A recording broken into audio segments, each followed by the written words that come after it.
दंडवत प्रणाम. मायबाप हो, आपण दररोज आरती झाल्यानंतर चतुरित साधन की जय असं म्हणत असतो. तर ते चतुरित साधन आपल्याला सर्वज्ञांनी सांगितलेले आहेत. तर ते परमेश्वरापर्यंत जाण्याचे मार्ग आहेत आपले. तर स्थानाची आपण जर सेवा केली तरीही परमेश्वरप्राप्तीपर्यंत जाऊ शकतो. आपण प्रसादाची सेवा केली तरी बी, आणि स्थान प्रसाद वासनिकाची बी सेवा केली, भिक्षुकाची बी सेवा केली, तर आपल्याला ह्या चतुरित साधनाची सेवा आपल्याला सर्वज्ञांनी करायला सांगितली. तर मायबाबो, स्थानापेक्षा प्रसाद थोर, स्थानापेक्षा प्रसाद थोर, प्रसादापेक्षा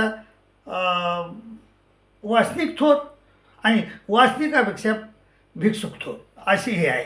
परंतु आज आपण कसं म्हणतो की स्थान प्रसाद भिक्षुक वासनिक, असं वासनिक भिक्षुक असं म्हणतो आपण. म्हणजे स्थान प्रसाद भिक्षुकाला अगोदर घेतो, नंतर वासनिकाला घेतो. पण तसं नाही, ते स्थान प्रसाद वासनिक आणि मग भिक्षुक. कारण स्थानापेक्षा प्रसाद थोर, प्रसादापेक्षा वासनिक थोर, आणि वासनिकापेक्षा भिक्षू थोर, असं आहे ताई मायबाप.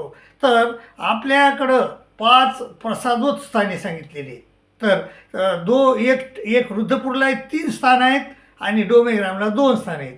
तर रुद्रपूरचे 3 स्थानं कोणचे? पिवळ, तरवली, क्षेत्रकाज आणि गुढा. आणि डोमेग्रामचे 2 प्रसादोत्स्थानं कोणचे? छिन्नस्थळी आणि राजमठ, असे 5 स्थानं प्रसादोत्स्थान. हो, जेव्हा आपल्याला कठीण होईल, ज्यावेळेस आपल्याला स्मरण करू वाटणार नाही, त्यावेळेस आपण निश्चित डोमेग्रामला जायला पाहिजे किंवा रुद्रपूरला जायला पाहिजे, आणि ते 5 प्रसादोत्स्थाने नमस्कारायला पाहिजे, अशी माझी तुम्हाला विनंती आहे.